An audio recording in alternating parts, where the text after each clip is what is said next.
Welcome, everyone, to Health or Consequences, a monthly Massachusetts health policy podcast sponsored by Commonwealth Beacon and Mass Inc. My name is John McDonough from the Harvard T.H. Chan School of Public Health, and I'm joined by my irrepressible co-host, Paul Hattis from the Lown Institute. Today, we are delighted to welcome Christina Severin, who is the president and CEO of the Community Care Cooperative, one of the most exciting healthcare organizations in Massachusetts that you probably may have never heard of.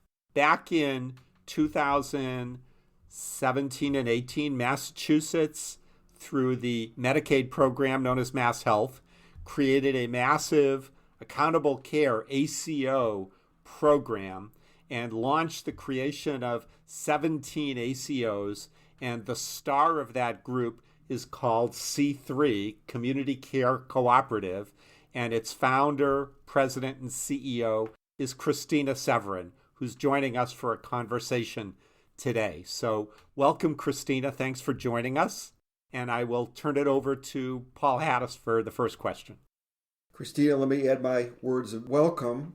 Clearly, you've had an interesting healthcare career here in Massachusetts. And for our audience's sake, can you briefly describe your pathway that led you to C3 as its Chief Executive Officer? Yeah, absolutely. And John, Paul, it's great to be here. Thanks for having me on your show today. My path has included about a decade of experience in community health on the provider side, and about a decade of experience on the payer side for a then local nonprofit Medicaid health plan, which had been called Network Health. And I really feel like those two pillars of my career created a perfect vertex for arriving at a point in time where C3 was created. I'm guessing, again, most of our listeners probably are not familiar or very familiar with Community Care Cooperative, known as C3. What is it? How do you describe it? What does it do? And it's now about 7 to 8 years old. How has it evolved and changed over time? So we're a nonprofit health center-led accountable care organization, or ACO. We are also now a very robust shared services organization. For example, in addition to health centers having come together to found and now govern C3, we also now have licensed down and run the Epic electronic health record for many of our participating health centers, in addition to a portfolio of other shared services like pharmacy services. In case any listeners aren't familiar with accountable care organizations, or ACOs, ACOs are a group of healthcare organizations, in our case, federally qualified health centers, or FQHCs, who come together to provide quality care to patients and manage health care within a budget rather than focusing on traditional fee-for-service medicine. C3 was formed, as you noted, John, when MassHealth, the local name for the Medicaid agency, launched a pioneering ACO program through a Medicaid waiver, which had the full program begin in 2018. This provided us with an opportunity to form the company and create a so-called primary care ACO, partnering directly with state government on this venture. In the beginning, we had 9 health centers, and over the past 8 years, we've grown a lot from those initial 9 to 23 in Massachusetts. And actually, at the beginning of next year, on January 1, we'll be operating in 8 states with about 250,000 patients being served by the health centers and partnering with approximately 60 health centers throughout those 8 states. Dare I say, wow. Congratulations on that. So some people, maybe older dusty people like Paul and me, remember an organization known as the Neighborhood Health Plan going back to the 1980s and 90s, which was a health maintenance organization, HMO, that was composed of community health centers in Massachusetts. Is this a retread, a rerun of NHP? How would you differentiate what NHP was, because it no longer exists, and what you are today? We've actually talked about that a lot. And yes, I think we are the contemporaneous version of what was Neighborhood Health Plan, NHP. And I also remember NHP very, very fondly. I think that there are a lot of similarities philosophically. I think that NHP and C3 are anchored in the same philosophy around rather than the old saying of if you've seen one health center, you've seen one health center, rather saying if you've seen more than one health center, you know that health centers have much more in common than they have that is different. And when health centers get together to leverage their commonalities, they can all do better together. So as you said, NHP was a traditional health insurance plan, an HMO. They were originally founded by and governed by federally qualified health centers. That is how we were founded, and that is how we are governed today. We certainly don't intend on making any changes to that. And I think that the original, the OG NHP and the current C3 have a similar ethos around anchoring everything that we do on how does the work that we're doing advance the mission of community health centers, the caregivers in the health center, and the patients who get their care at those community health centers. Let me follow up on that and focus you again on Massachusetts, though, for a moment. We'll hear in a little bit maybe about some of your out-of-state expansion, but tell us a little bit about the total number of people that you serve in our state and what sort of forms of health insurance cards do they carry in their pockets? In Massachusetts, the single largest ACO business that we have is our contract for the Massachusetts ACO with MassHealth. We have just under 200,000 patients throughout the state in the MassHealth primary care ACO with 23 health centers. We are the single largest MassHealth ACO. We have about 15% of the market share. In addition to the MassHealth ACO, we do have additional ACO contracts in Massachusetts. Examples include ACO offerings from both CMS and CMMI. In fact, we now participate in 3 of their product offerings. We have 3 Medicare ACO contracts from CMS and CMI. Specifically, we have a Medicare shared savings known in the marketplace as MSSP. We have a product offering from Medicare out of CMMI called the ACO REACH program, which has a primary care capitation and a robust program for advancing health equity.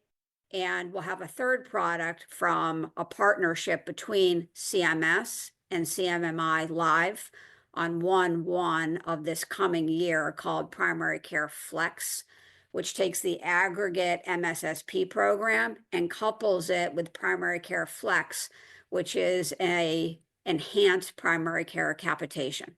And what sort of specialists and hospitals will patients enrolled in the ACO be able to access? For both the MassHealth ACO program and our Medicare risk offerings, there are a lot of similarities on how the programs are structured in terms of how the patients are able to access hospital services and specialist services. It's actually really nice because these ACO contracts, all of the ones that I've mentioned, are directly with state government, MassHealth, federal government, CMS, CMMI. It allows us to not only decrease administrative burden by not having to contract a network of specialists, hospitals, home care, pharmacies, you name it, we would normally have to contract all of that, but rather be able to harness the network that MassHealth has through its primary care clinician program, and that CMS has through its network of participating hospitals and specialists. So it really is a very full range of providers, to say the least, I think. Because we offer these products, our patients who are enrolled in these product offerings through their relationship with their health centers are not only able to get the benefit of the added care coordination and care management, they're also able to access the broadest network of hospitals and specialists because we work with Medicaid's network and Medicare's network rather than an HMO's network. Christina, it was back in 2017-18 that Governor Charlie Baker and Health and Human Service Secretary Mary Lou Sudders engineered this revolution in the MassHealth program to the ACO program that you're now a part of, that now has well north of 1 million MassHealth enrollees who are a part of it. Can you bring this down to real world individual Medicaid enrollees and their families? So what difference does it make to them that they're part of C3 or the other ACOs? What's the value they get out of it? What are they noticing? It's noteworthy to me that hardly anybody outside of MassHealth, and probably a lot of people in MassHealth, have no idea what this experiment is all about. It gets so little attention, and yet it's so fundamentally important. What does it actually mean for real people to be part of C3 as opposed to the old way of getting their medical coverage through MassHealth? I can give you a couple of examples of how this has impacted patient experience. One example would be that if a patient has an experience where they end up having an inpatient hospitalization for a behavioral health condition, our systems will notify us that the patient has arrived in an inpatient bed. We are then able to deploy our care coordinators to go to the bedside of that individual and participate in understanding what the experience is of that individual and their caregivers, friends, and family, and work in partnership with the hospital team, specifically and especially in regard to the discharge plan, so that when that individual is discharged, they have a place to go home to, because not everybody has a place to go home to. Sometimes that may involve going into a recuperative care setting so that the person has more time to recover after they no longer meet inpatient level of care and have the support that they are needed to be able to support their transition back into a community setting. Once the patient has arrived back in their home, that care coordinator and care managers are also able to go into the home. Once they're in the home, they can do things like open the cupboard doors and open the refrigerator and ensure that there is food there. They can do a medication reconciliation by actually physically having the pill bottles and reading that through in a Zoom meeting with one of our pharmacists to do a medicine reconciliation, and then make sure that the patient has a follow-up appointment booked with a primary care provider and or a behavioral health provider. Doing all of that supports people in their recovery and hopefully allows people to remain for a longer period of time in the community and in the least restrictive setting possible. Another example would be perhaps during that experience of being in the person's home, the care coordinator recognizes that there is a need for a home modification. Maybe there is risk for the person being evicted. There's an issue with tenancy preservation. Or maybe the care coordinator notices that the patient does not have what they need for adequate food and or nutrition. They're able to get the supports through partnerships with community-based organizations to assist the patient with home modification, nutrition support, groceries, medically tailored meals, and tenancy preservation, which has had an incredibly impactful from a quality of life perspective for the patients who are served by that program. So your organization is very tied into paying attention to social determinants of health as they're called. I remember you talking about that earlier on in your early days of the organization. Is that sustained, and is that what you mean when you talk about that example? It is very, very much sustained. Definitely want to give a shout out to our partners at the Executive Office of Health and Human Services and the work that they've done to build this program up over time. It has been incredibly impactful from a consumer perspective. So, yes, we remain very, very committed to social determinants, health related social needs, and we have observed very impactful results. For example, for members with diabetes who are considered from a clinical perspective not well controlled in their chronic disease because their hemoglobin A1C is greater than 7.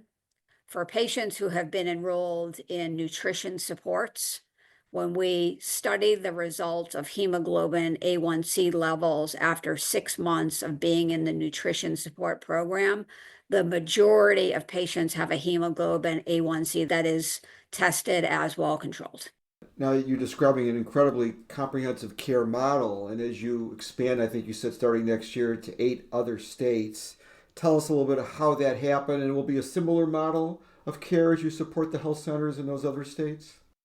So we're currently live in 7 states. We are going live with the 8th state, the state of Washington, on January 1st.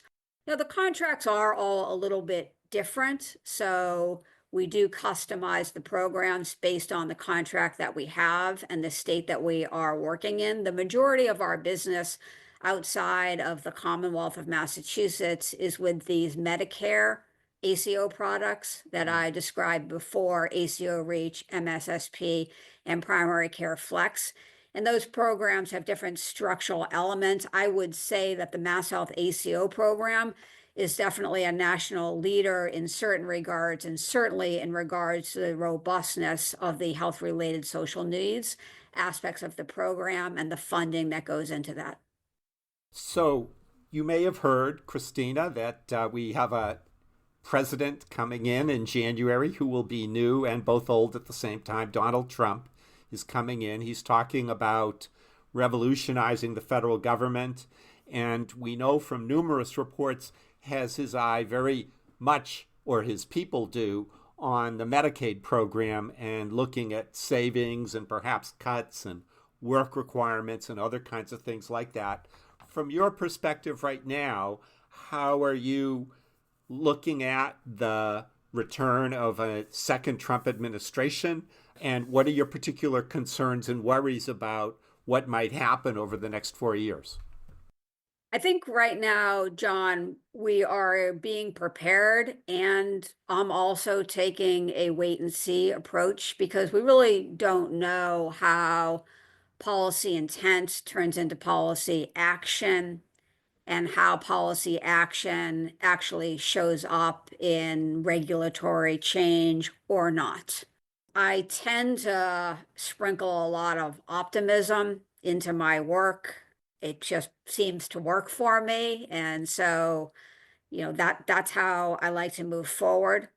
I was reading a piece yesterday, and I could be mistaken, but it was a policy piece from RFK, who we know is likely to have a key role in HHS. And he was actually discussing primary care and was discussing it vis-a-vis the Medicare RVU system, and stating that he believed that the Medicare RVU system fee schedule was worth having a look at to see if there was a potential opportunity to put more funding toward primary care. So, that's an example of how things start up on high, but sometimes how they actually show up in the form of policy intent and regulation change can be different. So I will continue to hope for the best. Health centers have always been in a position, because of who they are and what they do, that they have enjoyed nice bipartisan support. We're a 501c3 organization. We are a nonpartisan organization, and we intend to work with the new administration to advance, to the greatest extent that we can, the interests of federally qualified health centers locally and nationally. big attention to the part of Medicare called Part C, or Medicare Advantage. Do you take Medicare Advantage people in your plan? Or are they part of your growing mosaic of parts to your program and your organization? It's a great question. When you get outside of Massachusetts, you get a little bit of a wake-up call on how deeply the marketplace is penetrated by Part C or Medicare Advantage. Massachusetts is a little bit of an outlier in the percent of patients who have Medicare who are enrolled in Medicare Advantage is significantly lower in Massachusetts than it is in most of the country. We do not have any contracts with Medicare Advantage. Some of the health centers have their own contracts. It is something we might consider in the future. We are also always continue to innovate and change. We recently were offered contract awards. We have not yet signed contracts with EOHHS for the senior care options and One Care programs, which are programs for people who have both Medicaid and Medicare and are over 65 and under 65. The dual eligibles. Dual eligibles, also known as the dual special needs plans, DSNP. So that's something that if everything goes according to plan and we successfully negotiate contracts, would go live on January of 2026. Medicare Advantage is also something that we'll continue to look at. Let me build on your optimism, but focus you on the state level for a moment, if I can. Earlier this month at the Health Policy Commission hearings, Governor Healy noted her strong desire and priority for strengthening and investing in primary care. What did hearing that from the governor mean to you? What might you expect her or the state to do? And while we're at it, what would you like to see from the private sector insurers do around strengthening primary care? Another shout out to MassHealth and EOHHS for what they've done on advancing primary care. So in the initial 5 years of this 1115 waiver, which enabled this MassHealth ACO program to be brought to life, they invested a lot of dollars into building the ACO program and supporting primary care and doubled down on those efforts in the more recent renewal of the 1115 waiver. They now have and partnered with us to create a primary care capitation. That primary care capitation is robust. And if a participating primary care group like a FQHC adds more services and capabilities, the amount of reimbursement also goes up in the primary care capitation. We have been advocating for private carriers to adopt a very similar, if not the same approach that MassHealth has led with, moving more of the dollars budgeted in any given total cost of care dollar into primary care, moving it from around 5 or 6 cents on the dollar to somewhere between 10 to 15 cents on the dollar. MassHealth has provided a blueprint for this, and we have repeatedly asked for private carriers to do the same. I would also advocate to the private carriers to say that many of them have contracts with large delivery systems in Massachusetts, and that might be an opportunity for those carriers in a contract negotiation with those systems to have some bright lines on how much of the contract negotiation, how much of those dollars that ultimately go into that contract that a carrier has with a large system must go into primary care.